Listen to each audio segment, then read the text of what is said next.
The next step, and that's the main priming that you have to do with this puzzle, now we're ready to go through the reductive process. When you reduce this, to make sure that all of these are maintained with the centers that they've got to be associated with, go by twos, because then it doesn't matter if this is here or it's over here. So these two are complementary, so doing a 2U or 2F, however you look at it, is going to put those in. So I want to coordinate that with any others that might be here. So perhaps this. Well, this can only come here, so we're going to have to save that. How about any other ones that might be out? This is okay. This is, and once again, this is going to be complementary to this guy over here, because it'll have to come up to here. So we've got this one that's out. So let's find another one that's complementary to this, something that's white and yellow, which is right over here. So I'm going to go ahead and do that commutator to bring this up to here. L UI, LIU, L UI, LIU, and just keep doing it. So these two are complementary. What about these? Well, let's see if we can kill two birds with one stone. We'll put this one in. That's going to be a key move that you're going to be doing with this. So this is good. Now we need to get its complementary one over here, which is this guy. So all too easy. Okay, now once you do that, so now we have to get these guys in. I need another white one, say over here. Now I probably should have put this one in next, but I'm going to move this up and back. So that's okay. And now we can just get this guy back here. So I probably should have done that first, but it doesn't matter. So now we go 1, 2. So all these are reduced. All we have left now, and we didn't change the proper configuration of these guys. Now we just have to get this one in. So turn, turn, and turn. So this is in. Its complementary one is over here. And that we're going to go like turn. So basically I need to get this over to here. So just going to move it up, double turn like this, move it in, and move this back. That's just positioning that I did, so that shouldn't be too complicated.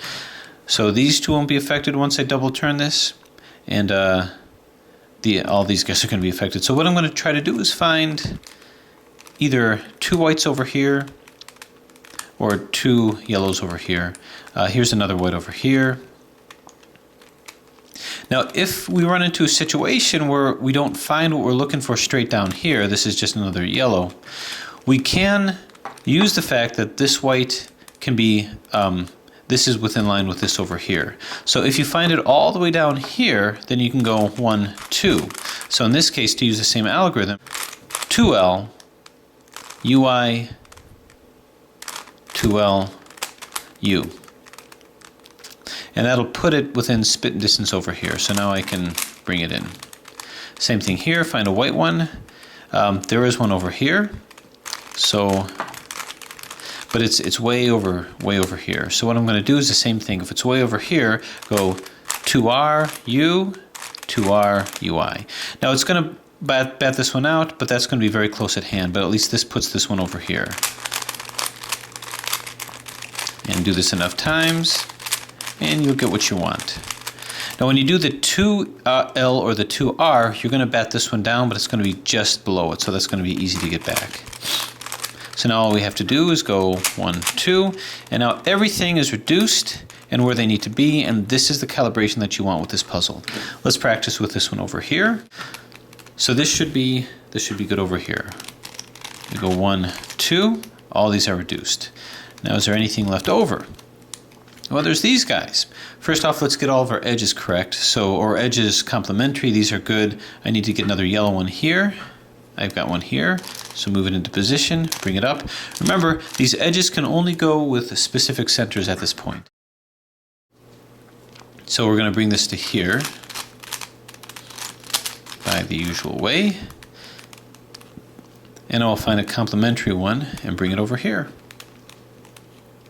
So this can come into here. It's 2 away, but that's fine. We'll go, it's going to bat this out, but that's okay. We don't really like that one anyway. 2R, U, 2R, UI. So that brings that over here. This did get batted out, but got replaced by this. So we're going to want to do the same thing only with this one. So it's just kind of a series of ways of getting this back in. 2, 2, and back. And now this got batted out, but it can easily be replaced here. Okay, if any of this was too fast, pause, rewind, and see what I did. So now just go 1, 2. So now this has been fully reduced. So both of these puzzles have been reduced. Now comes the kicker. This reductive step is key in terms of how we're going to eventually get this solved. So here's what we do. We've got to be careful. This is opened up, but not for long. This is blocked. Consider these as blocked. We're going to pick a side. For me, I'm going to pick the blue side.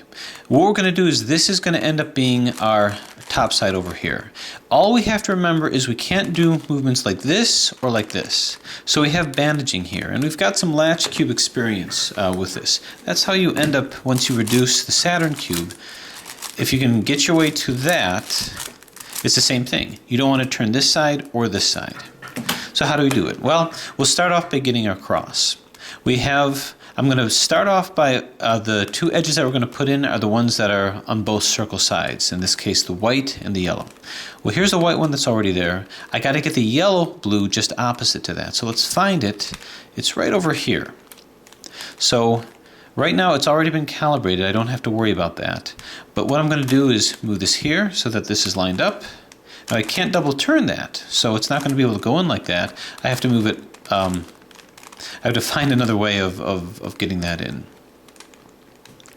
So if I were to, say, move this here, then I'm free to turn this like so. Now again, I can't give you algorithms to this, it's all strategy, and then move this here. Do whatever you can to get them opposite, and then move them into their proper centers. Just remember, this is now our top side. We're continuing to get our cross, by that I mean placing our edges, and I'm just going to do a beginner's method. So now this blue is going to come up to here, so I can move this down here. I can easily move this here, turn it here, and move it in. So now this is in. So this is no different from how you solve a normal Rubik's Cube. You just have to bear in mind to not move this or this. Corners is just a matter of setups. So I can move this bottom one just fine. So I've got blue, red, and white. So this is going to come up to over here. So as long as I keep doing my RIDIRDs, making sure that this is my R, I can do it. So I'm just moving this in, and voila, there it is. This is going to come over to here. Now obviously I can't do this, so I'm going to have to do using my L move over here. So this will come into here. So instead of RIDIRD, I'm going to go like LD, LI. You don't have to do the DI if you don't want to. And now this has to come into here as well. Turn, turn, turn. Okay, so this is in. Let's practice with this one too now. I'm going to keep it blue. This is already in, just by accident. So now I'm going to continue to do the cross. This can move here. This can move up here. I've got this over here. My other blue is here. That's the yellow. So I'm going to move this down. So again, I'm not restricted with this. It'll show me when I can't move it. So there's my cross. And now regarding corners, here's a corner. This is going to come up to over here. So as long as I'm just doing R and D moves, then I'm okay. This is good. This comes up to here. So this is going to be L and D moves. And just keep doing that until things are in. So that's good. Okay, this comes up over here. Again, L and D moves. Turn. Actually, I have to do it this way. Turn, turn, and up. So this is not the hard part. This is the part that might make you a little skittish, but it's really not much different from doing the first layer of a 3x3. There we go. So this is our first layer here. Now, this is where things get a little more complicated because now we do the second layer. This is edges only. Now we have this move available to us, this move available to us, this and this. We do not have these moves. And this is where the setup of putting these in the proper centers really come into mind. So let's say we're moving this here. I need to move this down to here. Well, actually, I'm sorry, I need to move this down to here. So normally we have an algorithm that can do that, which requires a UIL, but we can't move that. Now I'll tell you that if you did this correctly, two very nice things are going to happen. First off, you're always going to get the white and the orange ones on the top, and you're always going to get the other colored centers flipped over in this way. So you'll never get this on the top. It's only going to be the yellow and the white ones that are on the top, and never these. Because what you didn't want to have is a situation where this is flipped and you have to hold it like this, where the white is down here and you have to get this into here. If you have that situation, I can't solve it like that, because you're going to end up having to do this move in order to get it down, and you can't do that. You need to be able to have this move as your last move, because this can work. But if it's like this and this is flipped, it won't work. And that's why you did that setup at the beginning. The only reason why you ended up putting these in the proper center is because when it's lined up with the proper center, you can ultimately in the middle layer do a move like this. If you didn't have it lined up with the proper center, then this would end up over here and it couldn't work. So that might be one of the biggest difficulties you're running into. Do the first step, make sure that's done right, make sure they're in the right center, and you won't have that. The other interesting property is that you won't get L's or lines. You'll automatically get your cross once you move these down. Once these are moved down, you'll have your cross. So that's how I kind of design the strategy with this. So this has to move down here, but we can only do this move and this move. So we have a right-sided algorithm and we have a left-sided algorithm. R to U, Ri. U, R to U, Ri. Then do to U, R, UI, Ri, and it'll be in. All right, let's try it again. So this one now, this is also going to come down to here. So let's do it again. So with this algorithm, once again, to move this down to here, of R to U, Ri. U, R to U, Ri. To U, R, UI, Ri. And there it is. Okay, let's see if we have a... Okay, good. Now we have a left-sided version. Left-sided version is the same thing. This has to come down to here, so hold it here, because like I say, you can't move these. In this case, it's going to be Li to U, L. UI, Li to U, L.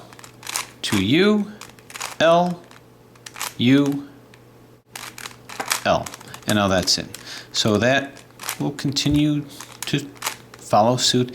Same thing over here. We're going to do Li to U, L. UI, L to U, L. To U, Li, U, L. And that's how you get the middle layer here. So that's the variation. Let's practice on this. Come across here. This has to, well, no, this here comes down to here. So it's going to be R to U, Ri. U, R to U, Ri. To U, R, UI, Ri. And that's good over here. This comes down here, so left-sided version. Li to U, L. UI, Li to U, L. To U, Li, U, L. All right, so we have all of these. Now notice I made good on my promise. You'll always get your cross that way. So we're in the home stretch. The rest of this is how to deal with bandaging, how to deal with latching or bandaging and all that good stuff. So what we want to do is we want to get our cross. If you have two that are like this, that's good, because we can do our R, U, RIU, R2U, RIs. That's the algorithm that permutes these around. So when you get a situation like this, what this algorithm is going to do is the one that's here will stay the same. This will come here, this will come here, and this will come here. So notice these two will stay in the same coordination with each other, but just shift over to here. So I want these two to stay in the same coordination. Normally I would turn it like this and do it, but I can't move this. So instead, I keep holding it to where the circle ones are at front, so I can do R's and L's over here, do a UI over here, and now what the algorithm will do is it'll take these two, flip them to here, so they're going to be in the same organization, but it'll take this one and move it to here. So that this color here, in this case orange, will be to the right of this color here, which will be white, which is what we want.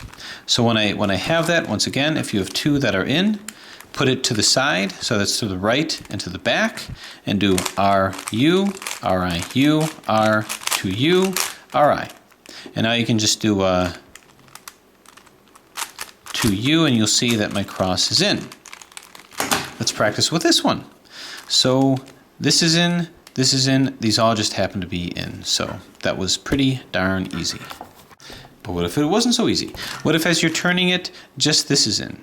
And you can turn it around to see if you can have any other two that are in, and you might find that you don't. Well, okay, so yeah, this is in and this is in over here. So normally what we would do is, actually we're just one algorithm away then. This is in and this is in. Make sure it's to the right and to the back. And you're usually going to find something like that. If you don't, just do the algorithm at random and you are going to have two that are in.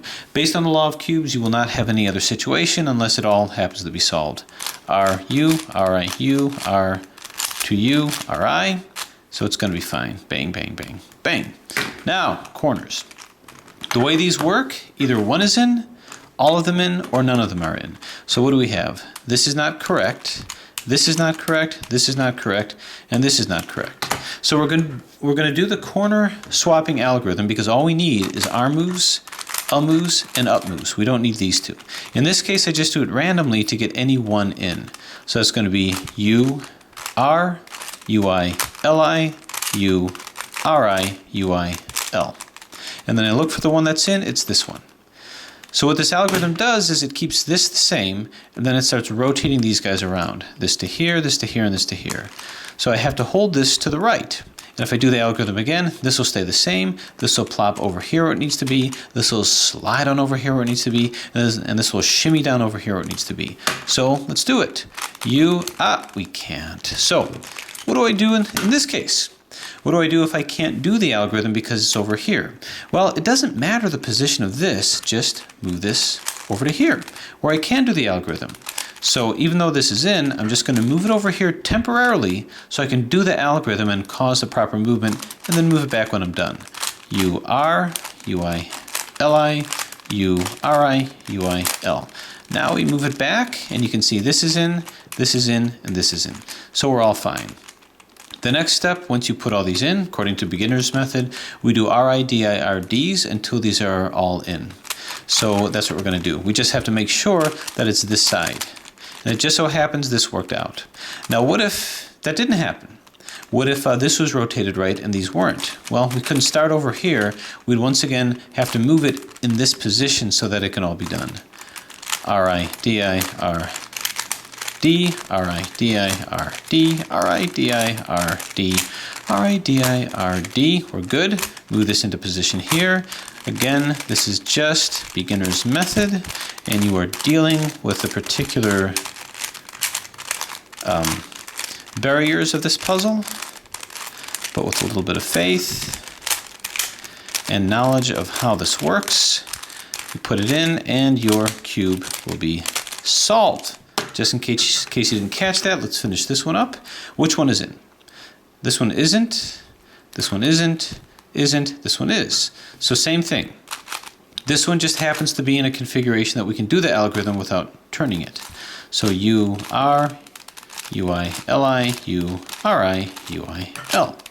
This is in, these aren't. We got to do it again. Turn, turn, turn, and turn. So good. This is obviously good. Now these two. So I can't RID it starting with this, so I'm going to keep it over here, and I'm just going to turn this over here. Now understand when I'm doing this, so I'm just going to do the same thing and then put this in line when this is done. When I'm doing this, the reason that this works is it'll swap these two, and at the same time swap these two. I'll get more into details in a future tutorial about how these algorithms work, but let's just take it on faith that it will work. R-I-D-I-R-D, R-I-D-I-R-D. This is in. Move this into position and do the same thing. And lo and behold, without any further ado, or a don't, put this in, and you have your circle cubes solved. So I hope that explains things with a little bit more clarity. There's no doubt about it. You have to get the setup right. If you don't get the setup right, you're not going to be able to solve it. If you do get the setup right, it's going to be fairly simple. Just do those variations in algorithms, and you'll be able to do your final steps with the Saturn cube with this as well. Now, from time to time, I may be going over previous tutorials that I did. To be honest with you, early on, a lot of the tutorials were not for so much public viewing, but just to remind myself of what I was doing. As more people are watching these and becoming more reliant upon them to solve puzzles, if there were issues with clarity, I have no problems doing reboots or redos of this, which is why I've done it this time. Hope that helps. Thanks for watching.